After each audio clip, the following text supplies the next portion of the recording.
Shanti, Sister Jayanti. Om Shanti, Sister Jayanti, Om Shanti, Arunappan. Wow, எல்லாருக்குமே beautiful. So, உங்கள் எல்லாரையுமே மீண்டும் வரவேற்கிறோம். முரளி ரிவிஷனுக்கு ஜெயந்தி பண்ணை வரவேற்கிறோம்.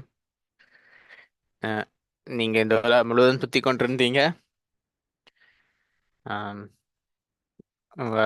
ஆனாலும் நீங்க லேசாக இருக்கிறீங்க, ஒளியாக இருக்கிறீங்க. நான் சொல்ல நீங்க பாபாவுக்கு சமன் ஆகிட்டீங்கன்ட்டு நான் நினைக்கிறேன். இன்னும் நிறைய தூரம் இருக்குன்ட்டு ஜெயந்திவன் சொல்றா. நான் கூட சிந்திச்சு பார்க்குறேன். உங்களுடைய உறவு முறை, பாரதத்திற்கும் பாரதவாசிகளுக்கும் இடையில உள்ள உறவு முறை கூட மிகவும் அழகாக இருக்குது. எங்களோடையும் நல்ல உறவுமுறை இருக்குது. அது மட்டும் இல்லாமல் நான் என்ன நினைக்கிறேன்னு சொன்னால், எல்லா பயிற்சிகளும் உங்களுக்கு வழங்கப்பட்ட பயிற்சிகள், ஜெயந்திபனுக்கு தாதிட்ட இருந்து பாபாட்ட இருந்து கிடைச்ச பயிற்சிகள் எல்லாத்தையுமே நீங்க நல்ல வழியில் பயன்படுத்துறீங்க. அதனால மீண்டும் வரவேற்கிறோம். பாபா தாதி அவர்கள்ட்ட இருந்தெல்லாம் எங்களுக்கு நிறைய கிடைச்சது. எங்களுடைய ஆசீர்வாதம். தேங்க்யூ. ஒரு அழகான முரளி. 18 ஜனவரி நேற்று. அதுல 47 18 ஜனவரி முரளி இருக்குது. ஆனால் இது ஒரு விசேஷமான முரளி. என்ன சொன்னா, பாபா நிறைய ரகசியங்களை அதுல பகிர்ந்து கொள்கிறார். பாபா எப்பொழுதுமே சொல்றது, எப்படி சக்தி தினம், அன்பு தினம். அதனால சக்தி வாய்ந்த தந்தை சக்தி வாய்ந்த குழந்தைகளை சந்திக்கிறார் நினைவு நாள்ல. அது மட்டும் இல்லாமல் எல்லா சக்திகளையும் உயில் எழுதி கொடுக்கிறது இல்லையா? குழந்தைகளுக்கு உயில் எழுதி கொடுக்கிறது, கருவிகளுக்கு உயில் எழுதி கொடுக்கிறது. அதனால இது ஒரு விசேஷமான குழுவாக இருந்தது. ஆதிரத்தினங்கள், தாதிமார்கள், ஆதிரத்தினங்கள் எல்லாருடைய குழுவாகவும் இருந்தது. அதனால ஆரம்ப காலங்களில் பிறகு சேவை ரத்தினங்கள், தீதி மோகினி, தீதி சுதேஷ், முதன்மையான ஆசிரியர்கள். அதனால சில பேர் அவ்வியக்தமாயிட்டோம், சில பேர் இன்னும் இருக்கணும். அதனால இது அவர்களுக்கான ஒரு முரளியாக இருந்தது, அவர்களுக்கு நேரடியாக வழங்கப்பட்ட முரளியாக இருந்தது. பாபா எங்களுக்கு விசேஷமான ஒரு விஷயங்களை சொல்லி கொடுத்திருக்க அந்த முரளியில பாபா சொன்ன ஒரு விஷயம், எப்படி பாபாக்கு முன்னால கொஞ்சம் பேர் தான் இருந்தார்கள் இல்லையா பாபா பறக்கும் பொழுது. ஆனால் தாதிஜி, அது மட்டும் இல்லை, தாதி நிறைய விஷயங்கள். ஆனால் பாபா சொன்னது அவர்களுக்காக மட்டும் இல்லை அந்த முரளி. அதுல பாபா என்ன சொன்னான்னு சொன்னால், ஏதாவது என்னென்ன விசேஷமான சக்திகள் நீங்க பெற்றுக்கொண்டீர்களோ இறை அன்பு மூலமாக, இறைவனிடமிருந்து என்னென்ன விஷயங்கள் நீங்க பெற்றுக்கொண்டீர்களோ, விசேஷமான சக்திகள் எல்லாமே, அது எல்லாமே நீங்க சிந்திச்சு பார்க்கலாம். நீங்க பாபாவோட 33 வருஷம் இருக்கிறீங்க. நீங்க எல்லாருமே சிந்திச்சிருப்பீங்க, நாங்க பாபாவோட நேரடியாக போறோம்ண்டு. ஆனால் பாபா திடீரென்று பறந்து போயிட்டாருன்னு சொல்லி சொன்னால், அப்போ உங்களுக்கு விசேஷமான சக்திகள் அந்த நேரத்தில் என்ன கிடைக்குது இல்லையா? அதுதான் முக்கியம். பாபா அவர்களுக்கு கொடுத்த விசேஷமான சக்திகள், அதனுடைய பெறுபேறுகள் என்னவாக இருக்குது? அது அவர்களுடைய ஒற்றுமையினால கிடைச்சது. அந்த குழுவில் 21 ஜனவரியில நான் பார்த்தேன். பாபா தீதியினுடைய தலையில, தாதியினுடைய தலையில பூக்களை வைக்கும் பொழுது சுத்தி பார்த்து யாருக்காவது ஏதாவது கேள்வி இருக்குதான்னு கேட்கும் பொழுது, எந்த ஒரு கேள்வியும் இருக்கல, யாருமே எதுவுமே சொல்ல வேண்டி இருக்கல, எல்லாருமே புரிந்து கொண்டார்கள். அதனால பாபா சொன்னார், இது அந்த விசேஷமான சக்தி. அந்த முழுமையாக எல்லாருமே ஏற்றுக்கொண்டார்கள், எந்த ஒரு கேள்வியும் இல்லாமல் ஏற்றுக்கொண்டார்கள். அதுதான் முக்கியமானதாக இருந்தது. மக்கள் வந்து ஏற்றுக்கொள்வார்கள். ஒருவர் வந்து சொல்லுவார், இன்னொருவர் ஏற்றுக்கொண்டார்கள். அஹ், மற்றவர்களுக்கும் அது வந்து சிறப்பாக இருந்தது. நான் கூட சிந்திச்சு பார்த்தேன். 2020 எல்லா தாதிமார்களும் இருந்தார்கள் இல்லை அந்த நேரம் 2020 தீதியும் புஷ்பஷாந்தா தாதியும் தான் சரீரம் விட்டிருந்தார்கள். மம்மா மம்மா போயிட்டாரு ஏற்கனவே. ஆனால் பெரும்பான்மையான தாதிமார்கள் இருந்தார்கள். இன்றைக்கு எல்லாருமே ஒருவரை தவிர மற்ற எல்லாருமே தேவதை ஆகிட்டார்கள். இங்க இருக்கிறவர் கூட இப்பொழுது தேவதையாகத்தான் இருக்கிறார். அதனால இது வித்தியாசமான சூழல் இன்றைக்கு இன்றைக்கு அந்த முரளி கேட்கும் பொழுது. ஆனாலும் அந்த ஒற்றுமை அந்த நெருக்கம் அதற்கு இது அதற்கு எல்லாருடைய ஐடியாக்களை நீங்கள் ஏற்றுக்கொள்ள வேணும். அதுதான் முதல் பாகமாக இந்த முரளியில. பிறகு பாபா சொன்னது பிரம்ம பாபானுடைய தவம், தியாகம். யாருக்காவது ஏதாவது இல்லைன்னு சொல்லி சொன்னா அங்க தியாகத்துக்கு எதுவுமே இல்லை. என்னுடைய சௌகரியங்கள்ல இருந்து நான் வெளியால வர்றதுக்கு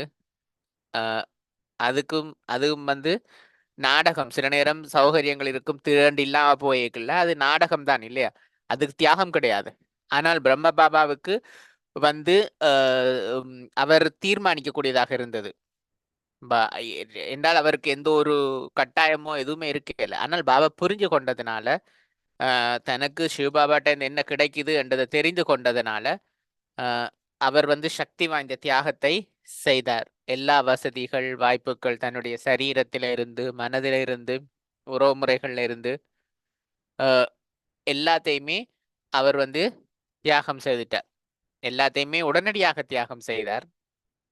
அதனுடைய பெறுபேறாக அந்த தியாகத்தினுடைய பெறுபேறாக பாபா வந்து தன்னுடைய மனதின் மூலமாக சேவை செய்யக்கூடியதாக இருந்தது. இது கூட ஒரு அற்புதம். பாபா பேசின விஷயம் அந்த தொடர்பு பற்றி, அதனுடைய பெறுபேறாக இது நடந்தது. 2, அவருடைய மனம் சக்தி வாய்ந்ததாக இருந்தது. அதன் மூலமாக நீண்ட காலத்துக்கு இப்பயும் தொடர்ந்தும் சேவை செய்யக்கூடியதாக இருக்குது பிரம்ம பாபாவால். அதனால் பாபா கேள்வி கேட்டார், நீங்க எப்பயாவது சிந்திச்சீங்களா இவ்வளவு பெரிய ஒரு மண்டபம் இருக்கும் என்று? சாக்கார பாபா நாட்கள்ல அந்த மண்டபம் இருக்கையில அந்த மாதிரி சேவையினுடைய விரிவாக்கம் நடந்தது. அதெல்லாம் பாபானுடைய தியாகத்தினுடைய அந்த மனதினுடைய சக்தியினுடைய வெறுபேறு. வெளிநாட்டு குழந்தைகள் இல்லையா? பாபா இனிமையாக இரட்டை வெளிநாட்டு குழந்தைகளை கொண்டு சொல்லி இருந்தார். பாபா அவ்யக்தமாக வேண்டியதாக இருந்தது உங்களை எல்லாரையுமே கண்டுபிடிக்கிறதுக்கு, அவ்யக்த பராமரிப்பு கொடுக்கறதுக்கு. பாபா வந்து தன்னுடைய சரீரத்தை தியாகம் செய்து தன்னுடைய தேவதை சரீரத்தை எடுத்து, ஒளி சரீரத்தை எடுத்து உங்களுக்கு சேவை செய்தார், உங்களை அழைத்தார். நீங்க அதற்கான அந்த அவ்யக்த பராமரிப்புக்கு தகுதியுடையவர்களாக இருக்கிறீங்களா என்றால் நீங்க சோதிச்சு பார்க்கணும். நாங்க இன்னமும் இங்க இருக்கிறோம் என்று சொல்லி சொன்னால் அது நாங்கள் பாபா மேல கொண்டிருக்கிற அன்பினுடைய வெளிப்பாடுதான். அதனாலதான் நாங்க இங்க இருக்கிறோம். பாபா மதுபனை பற்றி கூட பேசியிருந்தார். எப்படி பாபாவினுடைய தியாகம், தவம், பாபாவினுடைய யோக சக்தி, சேவை, களைப்பற்ற சேவை, இது எல்லாமே அந்த நீங்க மதுபனத்துல என்னென்ன இருக்குதோ அது வந்து மதுபனத்தினுடைய சக்தி.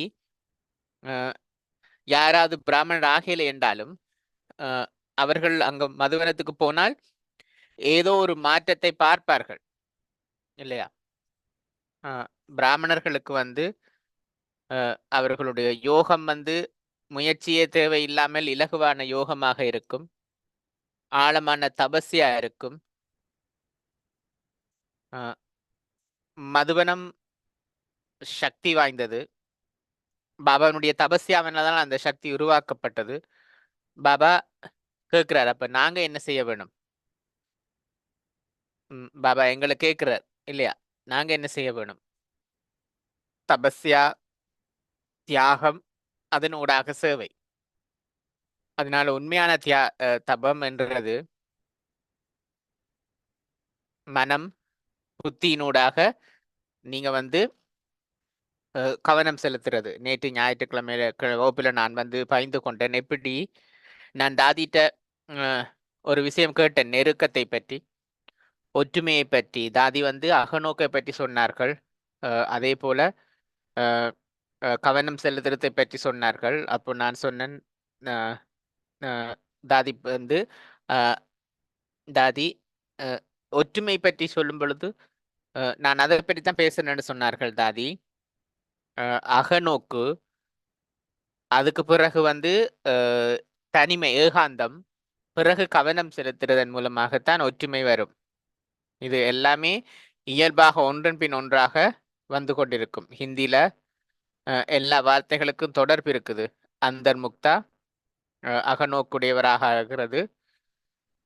மற்றது ஏகாந்த பிரியம், ஏகாகிருதா, ஒருவர்ல கவனம் செலுத்துறது. அதே போல ஏக்தா, யூனிட்டி. பாபா வந்து அது பற்றி பேசியிருந்தார் இல்லையா?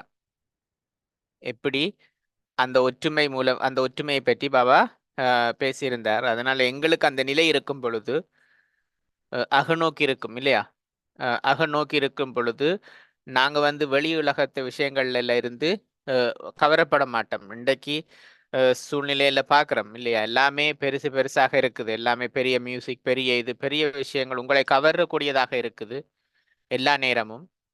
ஆனால் பாபா எங்களுக்கு கற்பிக்கிறது அகநோக்குடையவர்களாக ஆகிறதுக்கு.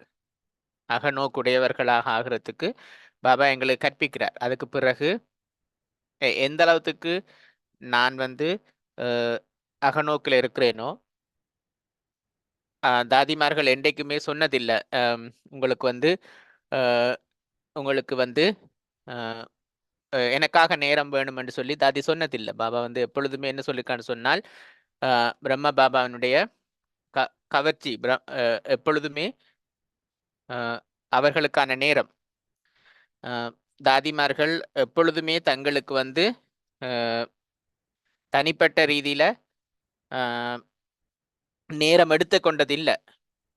அகநோக்குடையவர்களாக இருப்பதற்கு தான் அவர்கள் கற்பித்தார்கள். அதனால எப்பொழுதுமே அதுதான் முக்கியமாக இருந்தது. அதனூடாக நாங்கள் வந்து சக்திகளை கவரக்கூடியதாக இருந்தது. அமைதி சக்தி என்றது வந்து இதாக இருந்தது.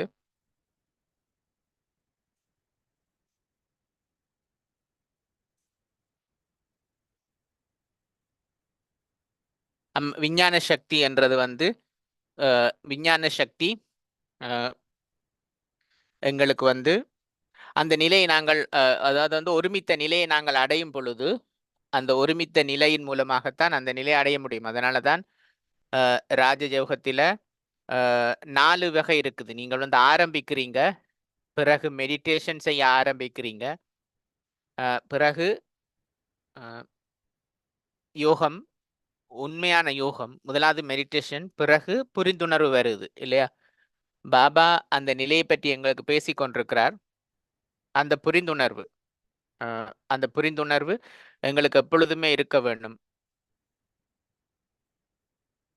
அதன் மூலமாகத்தான் எங்களுக்கு அந்த உலக மாற்றத்தை நாங்கள் ஏற்படுத்த முடியும். நாங்கள் வந்து துன்பத்திலிருந்து விடுபட முடியும். ஏனென்று சொன்னால் இப்போ ஆத்மாக்கள் துன்பத்தில் இருக்கிறார்கள். ஆனால் அந்த அந்த நிலையை அடையிறதுக்கு அவர்களுக்கு வழி தெரியல. அதனால நாங்கள் தான் அந்த அதிர்வலைகளை உருவாக்க வேண்டும், அந்த நிலையை கொண்டு வர வேண்டும். இந்த நேரத்தில் சில நேரத்தில் எங்களோட யோகம் வந்து சூடாக இருக்குது, சில நேரத்தில் எங்களுடைய யோகம் குளிர்மையாக இருக்குது. அதனால நாங்க இப்படியே நடக்கலாம், நேரம் பிறகு பார்க்கலாம் என்று நடக்கிறோம்.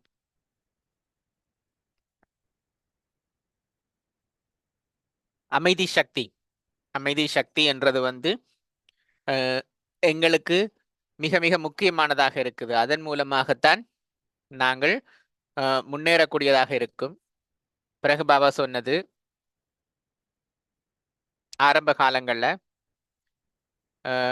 வீட்டுக்கு போறதுக்கானது என்றுதான் இருந்தது எல்லாருக்குமே. ஆனால் பாபாவுக்கு தெரியும் நிறைய வேலைகள் நடக்க வேண்டியதாக இருக்குதுன்ட்டு, நிறைய விஷயங்கள் நடக்க வேணும். ஆனால் இந்த நேரத்துல இப்ப எப்படி பிரம்மா பாபா வந்து அந்த பொக்கிஷங்களை கொடுத்தாரோ அதே போல பிரம்மா பாபா அந்த சாவியினூடாக பரம்தாமத்திலிருந்து சொர்க்கத்தினுடைய சொர்க்கத்தை திறக்கிறதுக்கான சாவி குழந்தைகளை விட்டு கூட்டிக் கொண்டு போகணும் என்று இருக்கிறார். அதனால சிவபாபா சொன்னார், எல்லாருமே கூட்டிக் கொண்டு போகணும் இல்லையா? எல்லாருமே எவர் ரெடியாக இருக்கிறார்களா? ரெடியாக மட்டும் இல்லை, தயாராக மட்டும் இல்லை, எப்பொழுதுமே தயாராக இருக்கிறார்களா? அதுதான். நாங்க இன்னும் தயாராக இல்லை. உங்களுடைய நேரம். அதனால எப்படி நீங்க உங்களுடைய கான்ஃபரன்ஸ் அது இதெல்லாம் நேரத்தை நாட்களை தீர்மானிக்கிறீங்களோ அதே போல இப்பொழுதும் நீங்கள் தீர்மானிக்க வேணும், திகதியை தீர்மானிக்க வேணும். அதுதான் முக்கியம். சிவபாபா தேதியை சொல்றாரு இல்லையா? சிவபாபா உங்களுக்கு தேதி சொல்ல மாட்டார். சிவபாபா உங்களுக்கு தேதி சொல்ல மாட்டார்.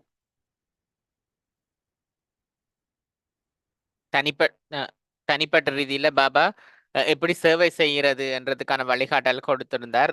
ராஜஸ் அது வந்து ஒரு அங்க வந்து மக்கள் இப்பயுமே அவர்களுடைய தலையை மூடிக்கொண்டு முகத்துக்கு மேல மூடிக்கொண்டிருப்பார்கள். அதனால ராஜஸ்தானை பற்றி கூட பாபா சொல்லியிருந்தார். அதுல கூட விசேஷமாக அரசியல்வாதிகள் வந்து போவார்கள், ஆனால் வியாபாரிகளுக்கு சேவை செய்ய சொல்லி என்று.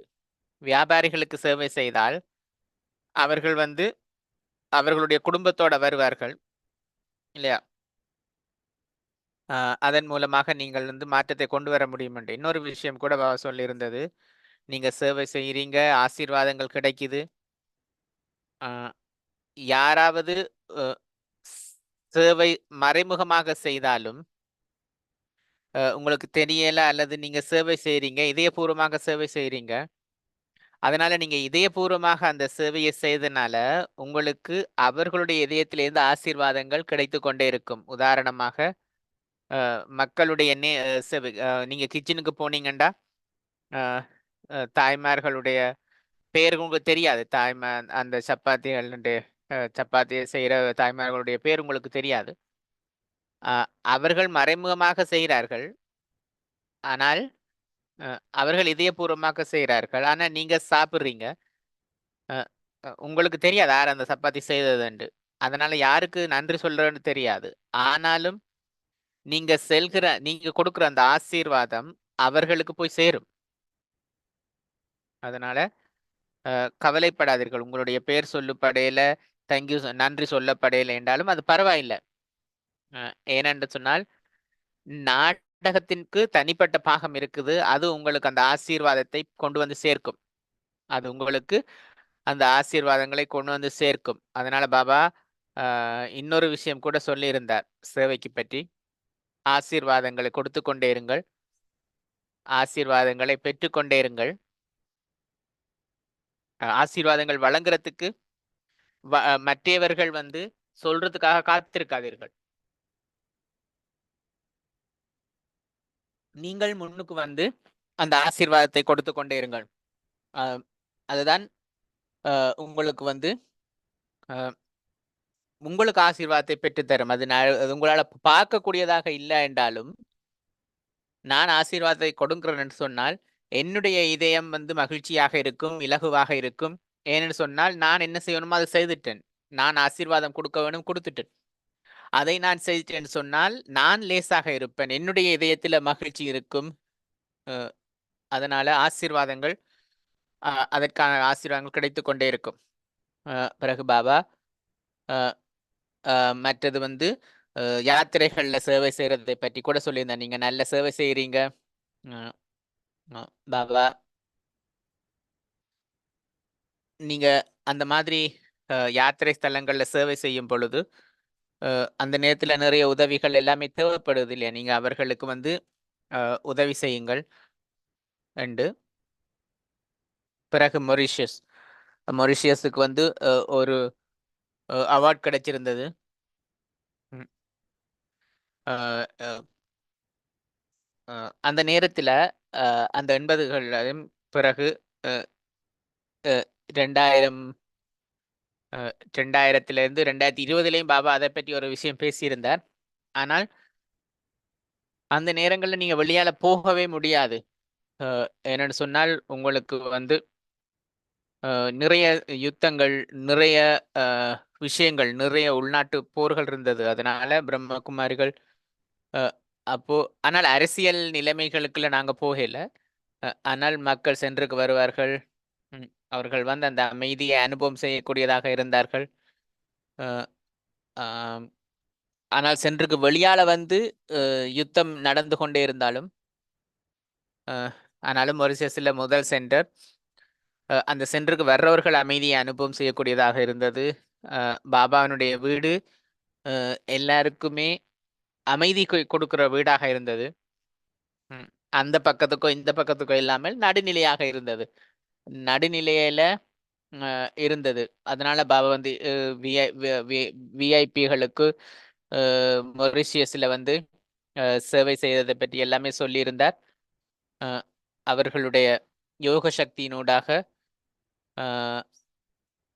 அவர்களுக்கு வந்து அந்த அந்த பரிசு கிடைத்தது மொரிஷியஸ்ல. அதனால நான் சொன்னது போல 18 ஜனவரி முரளி 47 18 ஜனவரி முரளிக்கு மேல இருக்குது. ஆனாலும் இது ஒரு அற்புதமானதாக இருக்கும். இதனால நீங்க மீண்டும் வாசிச்சா அதுவும் உங்களுக்கு இன்னும் நிறைய விஷயங்களை சொல்லி கொடுக்கும். நல்லது. தேங்க்யூ ஜெயந்திபன். நல்லது, அற்புதம். நான் ஒரு விஷயம் நீங்க சொல்லணும் என்று நினைச்சேன். நான் பாபா சொல்லியிருந்தார், ஒவ்வொருவருடைய ரகசியங்களையும் அறிந்து கொண்டு அவர்களை மகிழ்ச்சிப்படுத்துங்கள் என்று. நீங்க வந்து இப்படி சொல்லாதீங்க, இவர்கள் அப்படி அவர்கள் அப்படி என்று. அவர்களுடைய நாடி துடிப்பை அணிந்து அவர்களுக்கு ஆசீர்வாதத்தை கொடுங்கள் என்று அதை பற்றி சொல்லி என்று. அது என்னன்னு சொல்லி சொன்னால், நாங்க வந்து இலகுவாக சொல்லக்கூடியதா இருக்கும். அவை இப்படித்தான், அதனாலேயே நான் ஏன் முயற்சி செய்ய, நான் ஏன் என்ன செய்யணும் என்று. அது பரவாயில்ல, அவர்களுக்கு வந்து சமஸ்காரம் அப்படி இருக்குதுன்றாலும் எனக்கு தெரியும் இல்லையா, அது அவர்களுடைய சமஸ்காரம். ஆனால் அது அது எனக்கு தெரியும் என்றதுனால ஏன் நான் ஆசீர்வாதங்கள் கொடுக்கறத நிப்பாட்ட வேணும்? பாபா எல்லாருக்குமே ஆசீர்வாதம் கொடுக்க சொல்றார். அதனால அவர்கள் மாறுறதுக்கு காத்திருக்கொண்டிருக்காமல் நான் ஆசீர்வாதங்களை கொடுக்கக்கூடியலாம் இல்லையா? அவர்கள் அந்த சூழலால பாதிக்கப்பட்டிருக்கிறார்கள், அல்லது அவர்களுடைய சமஸ்காரத்திலேயோ அவர்களுடைய சுபாவத்திலேயோ. ஆனால் நான் பாபாவினுடைய வழிகாட்டல்களை பின்பற்றக்கூடியதாக இருக்குதா? இது வந்து நீ இது செய்தால் நான் அது செய்வேன் என்றது இல்லை. பாபா எனக்கு ஆசீர்வாதங்கள் கொடுத்திருக்கிறார். அதனால நான் அவர்களை சந்திச்சு அவர்களுக்கு அன்பையும் ஆசீர்வாதங்களையும் கொடுக்க வேண்டும். அதுதான் மருந்து. அதன் மூலமாக மாற்றத்தை உருவாக்க முடியும். அது கூட ஒரு சக்தி வாய்ந்த விஷயம் பாபா சொல்லியிருந்தது.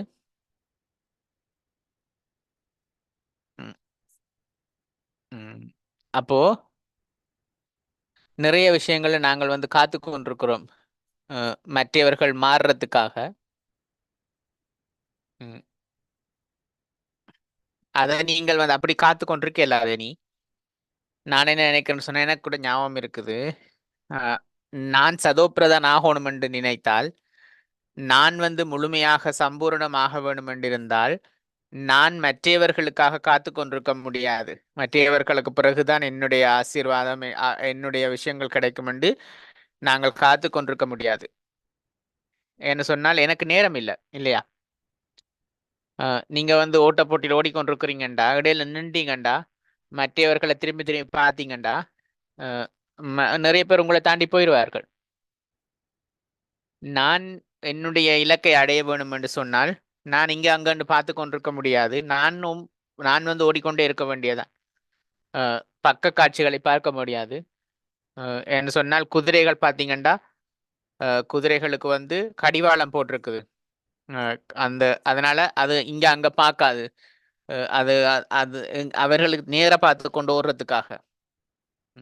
ஆத்மாவுக்கு அதை புரிஞ்சு கொள்ள வேணும்.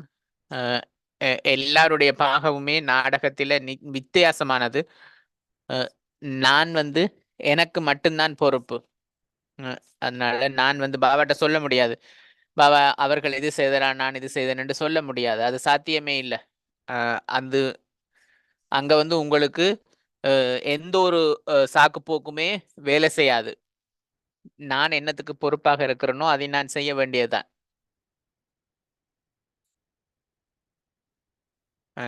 ஜெயந்திபன், அதை நீங்கள் நடைமுறையில கொண்டு வர வேண்டும். அதன் மூலமாகத்தான் நீங்க சதோப்பிரதான் ஆக முடியும்.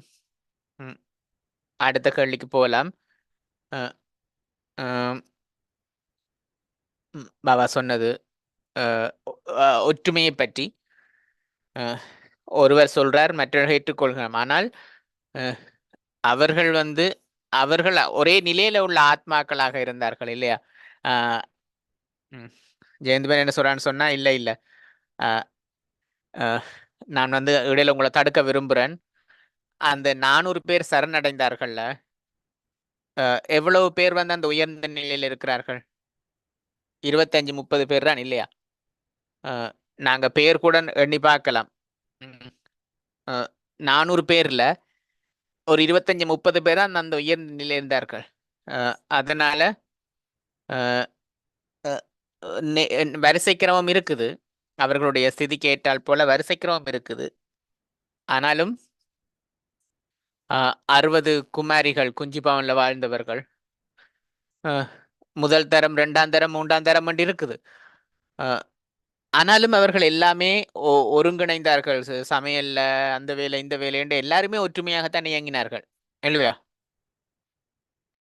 நேரம் அது அந்த காலமாக கூட இருக்குமா ஜெயந்திபன் என்று சொன்னால், அது என்றால் அந்த சூழல் அப்படி இருந்தது அப்படியும் சொல்லலாமா? இப்ப வந்து எங்களால நாடகம் இது எல்லாமே ஜெயந்திபன் சொன்னான்னு சொன்னால் உண்மையாகத்தான். என்னன்னு சொன்னால் இப்ப அந்த ஒற்றுமையை நாங்கள் பார்க்க முடியாமல் இருக்குது. ஆனாலும் அது வந்து பாபாவினுடைய சக்தியும் தான். நாடகத்தினுடைய சக்தி பாபாவினுடைய சக்தியும் தான். பாபா வந்து அவர்களுக்கு சக்தி கொடுத்தார் ஒற்றுமையாக இருக்கிறதுக்கு. அதனால இதுவரை அவர் அப்படி இப்படி என்று சொல்லி அது நடந்தது. பாபா அவ்யக்தமாயிட்டார். பாபா இவர்களுக்கு வந்து இவர்களை தீர்மானிச்சிருக்கிறார். அதனால நாங்க வந்து அவர்களை ஏற்றுக்கொண்டார்கள். நான் கூட பேசி பார்த்தேன் மற்றவர்களோட நீங்க குழுவாக இயங்குறத பற்றி. முக்கியமான விஷயம் பாபா சொன்னது ஒற்றுமைக்கு அடிப்படையாக இருக்கிறது வந்து ஒவ்வொருவருடைய விஷயங்களை ஏற்றுக்கொள்றது. இன்றைக்கு நாங்க சிந்திச்சு பார்க்கல குழுக்களாக இயங்குறதுக்கு எப்படி நடக்குது?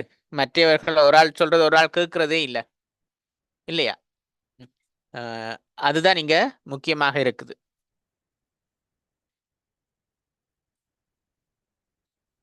அப்ப நீங்க ஒற்றுமைக்கு இன்றைக்கு இந்த காலத்துல அந்த காலத்துல இல்லாமல் இருக்கிறதுனால நிறைய சமஸ்காரங்கள், நிறைய கர்ம கணக்குகள் எல்லாமே இருக்கிறதுனால சக்தி நிறைய குறைவாக இருக்கிறதுனால ஆத்மாக்கள்கிட்ட நாங்க என்ன செய்ய வேணும், எப்படி அந்த ஒற்றுமையை கொண்டு வரலாம் என்றதுக்கு, அந்த நிலையை எப்படி உருவாக்கலாம் என்றதுக்கு நீங்க ஏதாவது வழி சொல்லுங்க. உண்டு 4 வழி இருக்குது.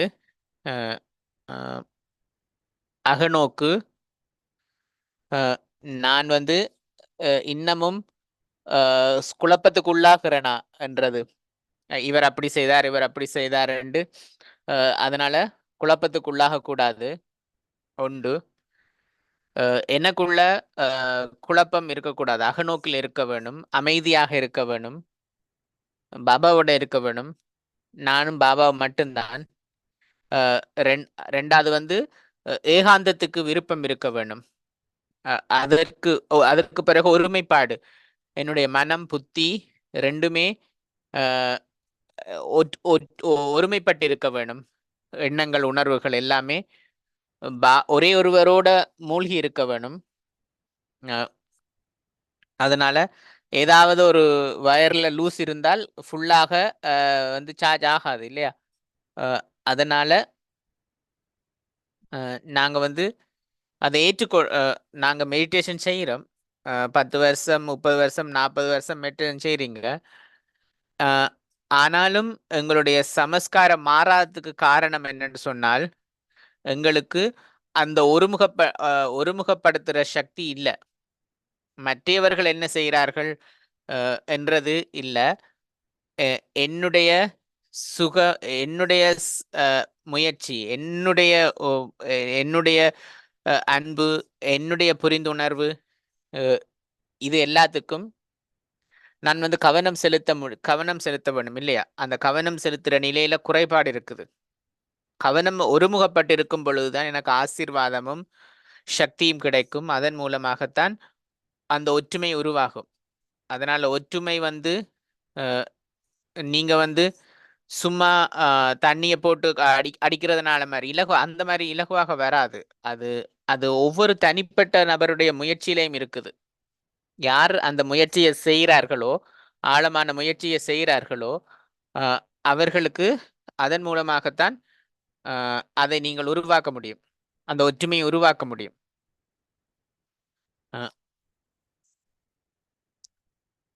ஆனால் எல்லா குழுவிலையுமே ஒன்று ரெண்டு விஷயங்கள் இருக்கும். ஆனாலும் நிச்சயமாக அதனுடைய பெறுபேறு என்னவாக இருக்குது? ஒற்றுமையை நான் உருவாக்க கொள்ள வேண்டும். மற்றவர்களோட எனக்கான உறவு முறை எப்படி இருக்குது?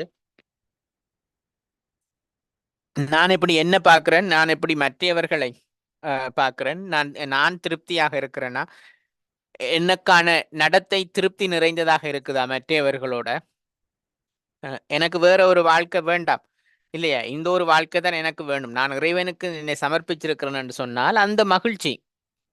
அதன் மூலமாகத்தான் நீங்க வந்து மற்றவர்களுக்கு சேவை செய்ய முடியும். நான் வந்து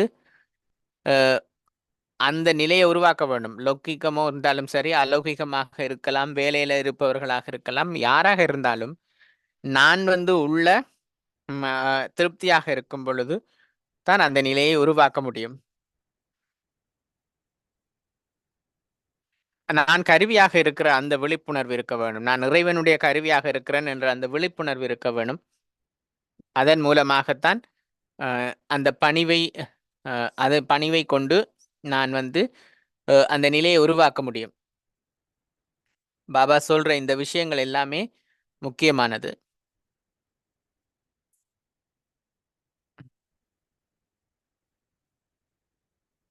எண்ணங்களால் நாங்கள் ஒற்றுமைக்கப்பட்டிருக்கிறோம்.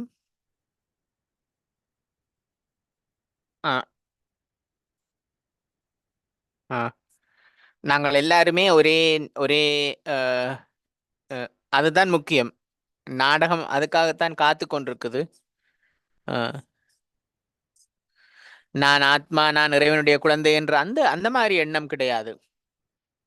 உறுதி நேரம் இப்ப இருக்கிறதுனால நாங்க இப்ப எல்லாருமே சேர்ந்து செய்ய வேண்டியது என்னவாக இருக்குது அதை பார்க்கறது தான். நன்றி.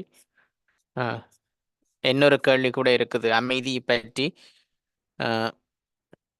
பாபா சொல்லியிருந்தார் ஜெயந்திபன், நாங்கள் வந்து எங்களுடைய சரீரத்தில் அமைதி சக்தியை வந்து பயிற்சி செய்து பார்க்க வேண்டும். பிரம்ம பாபா செய்திருப்பார்.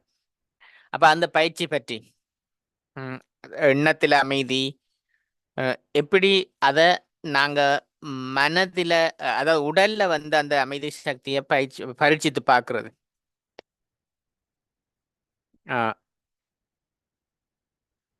நான் என்ன நினைக்கிறேன்னு சொன்னா, ஜெயந்திபன் சொல்றாங்க, நான் அமைதி சக்தியை பயன்படுத்துறேன் என்றால் என்னுடைய உடல் வந்து என்னோட ஒத்துழைக்கும் இல்லையா? நான் என்ன செய்யணுமோ அதுக்கு என்னுடைய உடல் ஒத்துழைக்கும். மற்றவர்கள் கூட எல்லாருக்குமே அந்த ஒரு காட்சி கிடைச்சிருக்கும். ஒரு சேவை இருக்குது, உங்களுக்கு வந்து உங்களுக்கு வந்து உடல்நிலை சரியாக இல்லை என்றாலும் உங்களுக்கு தெரியும் நீங்க வந்து அதை தயார்படுத்தும் பொழுது அது இயல்பாகவே அந்த நிலையை நீங்க அடையக்கூடியதாக இருக்கும். அதனால பாபாவினுடைய அன்பையும் ஒளியையும் நான் பெற்றுக்கொண்டு நான் விலகி இருக்கும் பொழுது சரீரத்திலிருந்து விலகி இருக்கிறேன், அசரீதியாக இருக்கிறேன். எனக்கு தெரியும் ஆத்மா இருக்குதுன்னு தெரியும், சரீரம் இருக்குன்னு தெரியும். ஆனால் நான் பாபாட்ட இருந்து ஒளி சக்தியை பெற்றுக்கொள்கிறேன். அதை என்னுடைய உடலுக்கு கொடுக்கிறேன். அப்போ ஏதாவது உடல் உடலை அந்த ஒளியை உடலுக்கு முழுவதுக்கும் கொடுக்கும் பொழுது நாங்கள் கேட்டிருக்கிறோம் இல்லையா அஷரீதி பற்றி நிறைய தடவைகள். அஷரீதி என்றது சரீரத்திலிருந்து விலகி இருக்கிறது, சரீரமற்ற நிலை என்று. ஆனால் தாதி என்ன சொன்னார்கள் என்று சொன்னால் இந்த அனுபவத்தின் ஊடாகத்தான் பாபா பின்னுக்கு எதுவுமே வைக்காமல் நேரடியாக 90 வயதிலையும் பாபா கண்ணாடி கண்ணாடி பாவிச்சதில்லை, அல்லது முதுகுக்கு அவர் எதுவும் வச்சு சரிஞ்சிருக்கல, தியானத்தில் இருக்கும் பொழுது நேராகவே இருந்தார் இல்லையா. அது மட்டும் இல்லாமல் 18 ஜனவரி 69 முரளி அதில் பார்த்தீங்கன்னா அதில் கூட பழைய முரளிகள் நீங்க கேட்டு பார்த்தீங்கன்னா பாபாக்கு இருமல் இருக்கும். அப்ப நீங்க அது பாபா இருமேக்குள்ள அவர்கள் போஸ்ட் பண்ணி அந்த சத்தம் எல்லாம் கேட்கும். அந்த சத்தத்தை எல்லாம் கேட்பீங்க. ஆனால் அந்த பயிற்சியினூடாக தாதி தானகிகள் கூட நான் பார்த்திருக்கிறேன். அவரால் ஒரு ஒரு மாலை ஒரு பின்னரம் போயிட்டார்கள் இல்லையா, அமைதியாக இருந்தார்கள், போயிட்டார்கள். ஆனாலும் அவர்களுக்கு சில நேரங்களில் நாங்கள் பார்த்திருக்கிறோம், ஒரு ஒரு ஒரு நேரம் அவர்களுடைய சரீரம் சரியான மோசமாக இருக்கும். ஆனால் அடுத்த நாள் காலையில பார்த்தீங்கன்னா அவர்களுக்கு வெளி எல்லாமே சரியா இருக்கும். அப்போ ஜெயந்திபன் நீங்க முன்னாடி சொல்லியிருக்கிறீங்க மனதை அமைதியாக வச்சிருக்கிறதை பற்றி.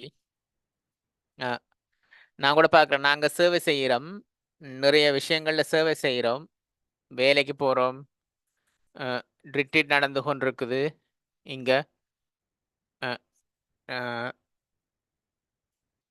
அப்போ அதுக்கு நேரம் ஒதுக்க முடியாமல் இருக்குது. அப்போ நாங்கள் என்ன செய்யலாம் அந்த அமைதிக்கு பற்றி அண்டு சொன்னா சிந்திச்சு பாருங்கோ, எவ்வளவோ விரிவாக்கம் இருக்குது நீங்க பேசும் பொழுது. ஆனால் அப்ப மனதில் அந்த அமைதிய இருக்க முடியுமா? நீங்க புரிஞ்சு கொள்றீங்க அந்த சூழ்நிலையினுடைய சாராம்சத்தை புரிஞ்சு கொண்டு தேவையில்லாத விஷயங்களை பேச தேவையில்லை. சில பேர் 5 நிமிஷம் பேசுவார்கள், சில பேர் 3 நிமிஷம் பேசுவார்கள். அப்போ வித்தியாசம் இருக்குது இல்லையா. அப்போ நான் எது எனக்கு சௌகரியமாக இருக்குது, அதாவது என்னுடைய மனது கூடுதலாக சிந்திக்காமல் எனக்கு என்ன பேச வேணுமோ அதை பேச வேணும். அதுக்கு பிறகு தெளிவாக விளக்கமாக, ஆனால் மறக்க கூடாது இல்லையா. நான் அதை மறந்து பேசுறது இல்லை, அதுதான் முக்கியம். நான் சிவபாபாவோட எப்பொழுதுமே தொடர்பில் இருந்து கொண்டு என்னைக்கு பயிற்சியை செய்ய வேணும். அப்ப எது சாராம்சமோ அதை பேசும் பொழுது அப்போ மக்களுக்கும் அது இலகுவாக இருக்கும் அந்த சாராம்சத்தை பேசுறது. அது ஒரு விஷயம். அதை நாங்கள் பயிற்சி செய்யும் பொழுது அந்த நிலையை நாங்கள் உருவாக்க முடியும். இன்னொரு விஷயம்,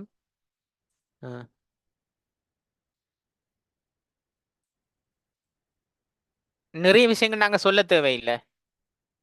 யாராவது ஒரு ஆள் சொல்றால் அதை நான் திருப்பி சொல்ல வேண்டியதில்லை.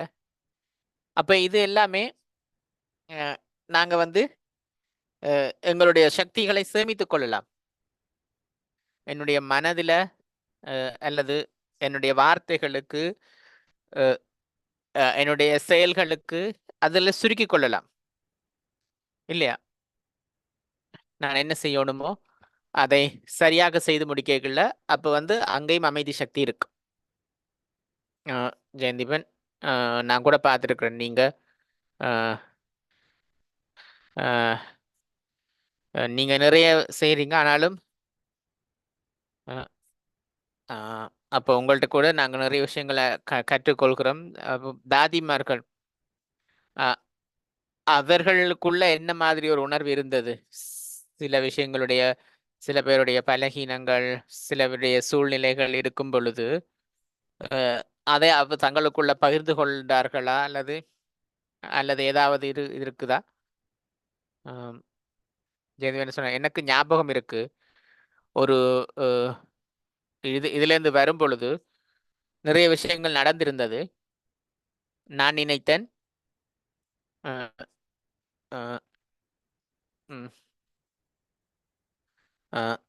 அப்போ நான் வந்து அவர்களுக்கு என்ன நடக்குன்னு சொல்லணும் இல்லையா? நான் அங்கேருந்து என்ன சூழ்நிலைகள் இருக்குன்னு சொல்லணும்னு நினைச்சப்ப நான் தாதிட்ட சொன்னேன். தாதி, நான் இவரை சந்திச்சு இதை பற்றி சொல்லணுமெண்டு. தாதி சொன்னார்கள், ஏன் என்று கேட்டார்கள். நான் சொன்னேன், அப்ப அவர்கள் தயாராக இருப்பார்கள் என்று சொல்லிண்டு. தாதி சொன்னார்கள், நீங்க அவர்களுடைய மனதை மாசுபடுத்துறீங்கண்டு. அப்ப நான் கேட்டேன், நான் சொல்லக்கூடாதாண்டு. தாதி சொன்னா, இல்லை நீ சொல்ல தேவையில்லையண்டு. அப்ப நான் சொல்லல. அந்த நபர் போனார். அந்த சூழ்நிலைகள் அவரே புரிந்து கொண்டு அது செய்யக்கூடியதாக இருந்தது. அதனால நான் என்ன பார்க்குறேன்னு சொன்னால், நான் ஒரு விஷயத்தை கேள்விப்படுறேன் அல்லது பார்க்குறேன்.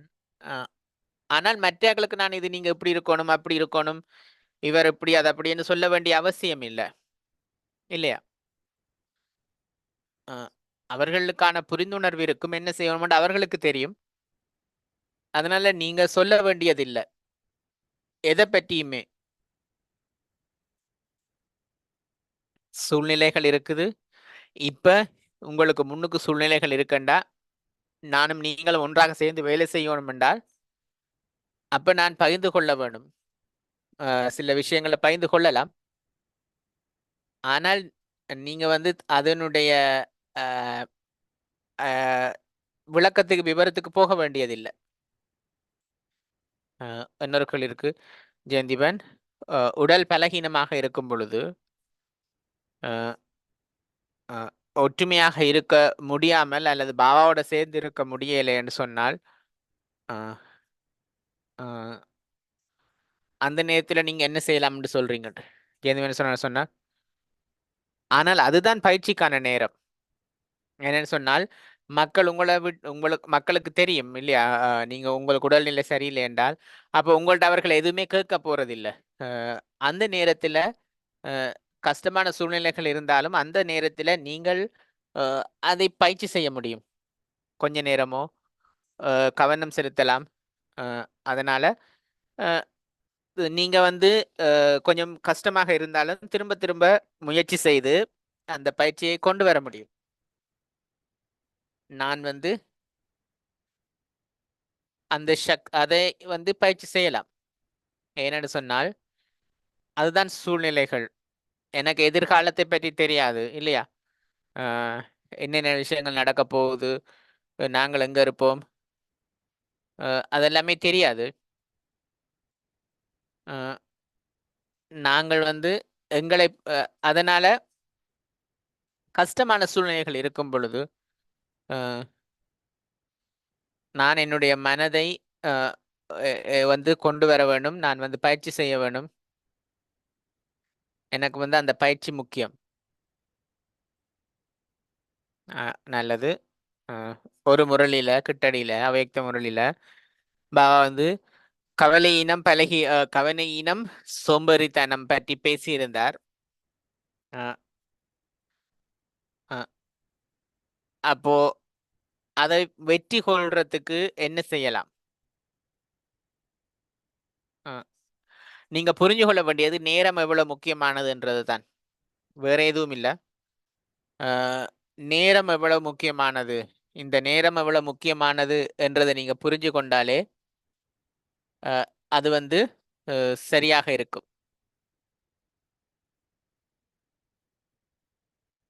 நேரம் என்னுடைய கைகள்ல இருந்து நழுவி கொண்டிருக்குது. அதனால இந்த நேரம் நான் இப்ப ஏதாவது செய்யக்கூடியதாக இருந்தால் செய்யலாம் என்று சொன்னால் பிறகு நேரம் கிடைக்காது.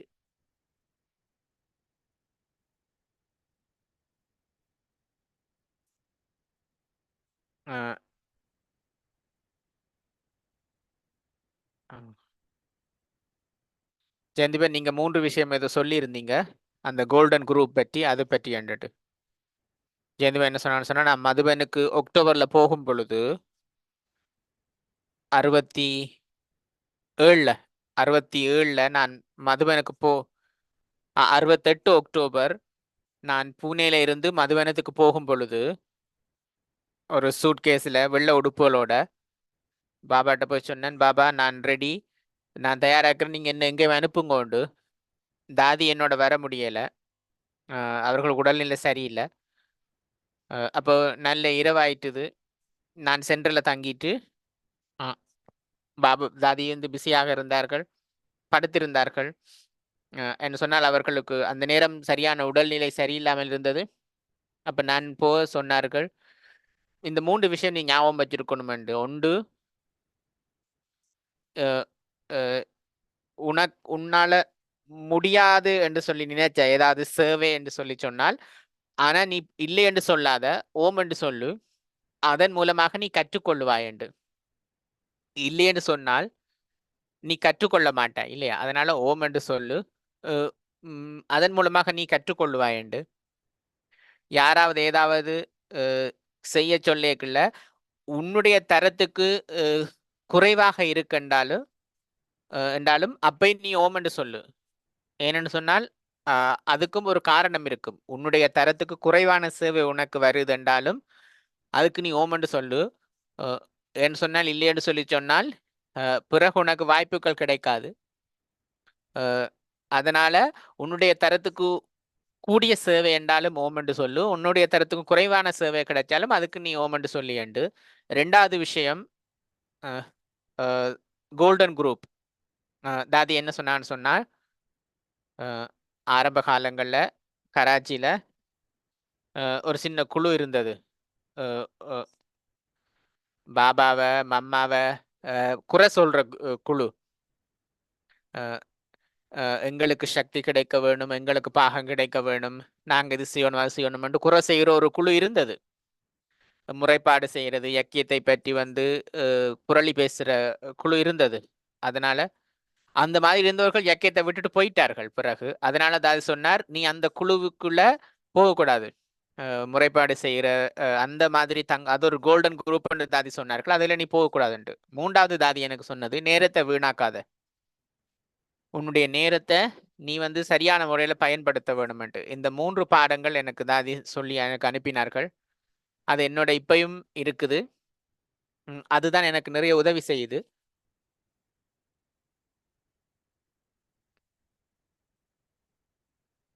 நல்லது ஜெயந்திபன்.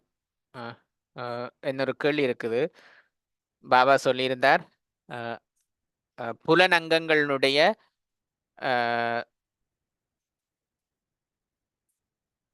புலனங்கங்கள் வந்து முரண்பாடுகள் இருக்கும். அதே நேரம் பாபா எங்களை அகத்தில் அமைதியாக இருக்க சொல்லியிருந்தார். அதனால எப்படி உடம்பில் ஏதோ ஒரு சூழ்நிலை இருக்கும் பொழுது ஆத்மா எப்படி அமைதியாக இருக்க முடியும் என்று, அதுதான் ஏற்கனவே சொன்னது போல பற்றற்று இருக்கிற அந்த பயிற்சி தான் டிட்டாச்மெண்ட்.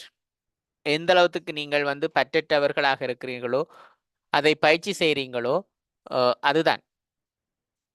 இந்த நேரத்தில் கூட உடல் ஓகே, உடல் வந்து நல்லாக இருக்குது, ஏதாவது ஆனால் பெரிய பிரச்சனை இல்லை என்றாலும் அந்த அதனால அந்த ஆனால் நீங்க பயிற்சி செய்யலாம். பற்றற்று இருக்கிறது விலகி இருக்கிற பயிற்சி. நான் ஆத்மா இந்த பௌதிக வாகனத்திலிருந்து விலகி இருக்கிறேன் என்ற அந்த பயிற்சி தான் உங்களுக்கு அந்த நேரத்துல உதவியாக இருக்கும்.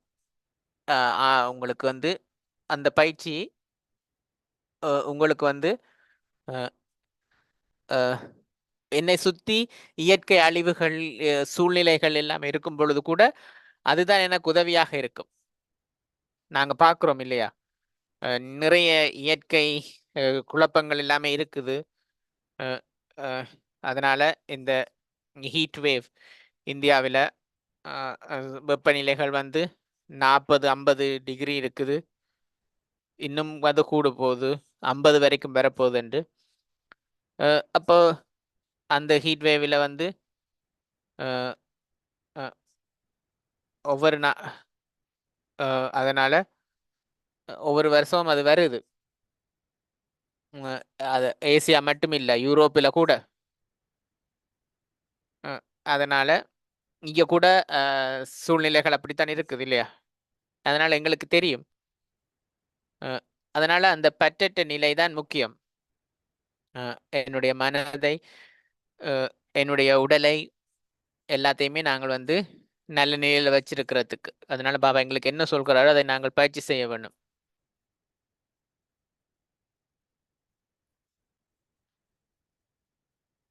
அ அது வந்து பாபா சொல்லி நான் என்ன சொல்லி சொன்னால், அ விகாரங்களுக்கும் இல்லையா? அ அதுக்கு விகாரங்களுக்கும் அதுதான். விகாரங்களும் அதனுடைய குழப்பத்துக்குள்ள வரும். அதனால நான் ஆத்ம உணர்வில நிலைத்திருக்கையிலேன்னு சொல்லி சொன்னால், அ அப்போ அ அந்த விகாரங்களுடைய ஆதிக்கமும் நிறைய இருக்கும். அதனால அந்த நிலையில நான் என்னை உறுதிப்படுத்தும் பொழுதுதான் பாபாட்ட இருந்து நான் சக்திகளை பெற்றுக்கொண்டு புலனங்கங்களினுடைய அதிகாரியாக இருக்க முடியும். அ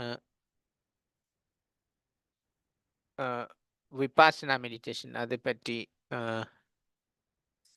அ எனக்கு தெரியும். சில பேர் வந்து விபாசனான்ற அந்த மெடிடேஷனுக்கு போயிருக்கிறேனும். அ என்னன்னு சொன்னால் அது அவர்களுக்கு உதவி இருக்குதுண்டு. அ விபாசனான்ற ஒரு புதிய மெடிடேஷன் குரூப் ஒன்று இருக்குது. அ அதுல சில பிராமணர்கள் போயிருக்கணும். அ அ அது வந்து உங்களுக்கு அதுல கவர்ச்சி இருந்து அ நீங்க செய்ய போறீங்க என்றால், அ அது வந்து அ அது வந்து முக்கியம் இல்லை எல்லாருக்குமே. அ அ என்னுடைய இந்த 50 வருட இதுல அ நான் வந்து எண்ணக்கூடியவர்கள் தான் அ அத பயிற்சி செய்து அவர்களுக்கு உதவி செஞ்சேன்னு சொல்லி இருக்கிறார்கள். அதனால அ உங்களுடைய நீங்க தீர்மானிக்க வேண்டியதுதான். இதுல நாங்கள் எதுவுமே சொல்ல முடியாது. நீங்க உங்களுக்கு எது சரி என்றதை நீங்கள் தான் தீர்மானிக்க வேணும். அ அதனால நீங்க உங்களுக்கு யோகத்துக்கு நேரம் செலுத்துங்கள். படியுங்கள். உங்களுடைய சூழலை உங்களுக்கு ஏத்த மாதிரி சூழலை நீங்கள் உருவாக்குங்கள். ஏன் நீங்க அங்க இங்கேண்டு போய் நேரத்தையும் மதுவனத்துக்கு போறது முக்கியம். ஆனால் மற்ற இடங்களுக்கு நீங்க விபாசனா அங்க இங்கேண்டு போறதுக்கு உங்களுடைய நேரத்தை, உங்களுடைய சக்திய, உங்களுடைய பணத்தை வீணாக்குறீங்க. அதனால உங்களுக்கு உங்களுடைய சூழலையே அந்த சக்தி வாய்ந்த நிலையை உருவாக்கலாம். அமைதி பட்டி செய்யுங்கோ. அ வீட்ல செய்யுங்கோ. அ அதனால சென்டருடைய வாழ்க்கை வித்தியாசமானது. அ அதுல சென்டர்ல இருக்கிறவர்களுக்கு அது வித்தியாசமானது. அதனால ஆனாலும் ஆனால் அது முக்கியம். அ இன்னொரு கேள்வி இருக்குது. புலனங்கங்களுடைய அ குழப்பம்ன்னு சொன்னா என்னன்னு கேட்கிறார். அ என்னுடைய கண்கள் அ பாக்கு ஏதோ ஒரு விஷயத்த பார்க்கறதுக்காகவே இருக்கும். இல்லையா? அ அதனால கண்கள் எங்களை ஏமாற்றும். அ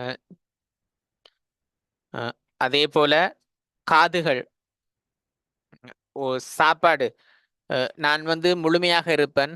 ஆனாலும் ஏதோ ஒன்று சாப்பிடணும் என்று தோணிக்கொண்டே இருக்கும். அப்ப நான் சாப்பிடுறேன். அ அதனால கண்கள், காதுகள் அல்லது வந்து ம் அ அ இந்த மாதிரி ஒரு மியூசிக் கேட்கணும் என்ற விருப்பம். அ அ அது வந்து எனக்கு அமைதியை கொடுக்கல என்றாலும் ஆனாலும் அஹ், அப்போ நீங்க சிந்திச்சு பார்க்கலாம் இல்லையா? அஹ், அதான் முக்கியமானது. அது உங்களுக்கு உங்களை வந்து உங்களுக்கு தொந்தரவு கொடுக்கும். அதனால இதோட முடிக்கலாம். அஹ், உங்களுடைய அடுத்த கிழமை இருக்குது முரளி விஷன். 10ஆம் தேதி ஜூன் மாதம் எங்களோட இருப்பார்கள். இதே நேரம் ஜெயந்திவனோட முரளி விஷன் இருக்கும். அதுக்கு பிறகு 2-3 கிழமை எங்களோட இருக்க மாட்டார்கள். ஆனால் 10ஆம் தேதி இருக்குது முரளி ரிவிஷன். தேங்க்யூ ஜெயந்திபன். மெடிடேஷன் செய்து முடிக்கலாம். தேங்க்யூ. கேள்விகளுக்கு நன்றி. எல்லாருக்குமே நன்றி. நன்றி எல்லாருக்குமே.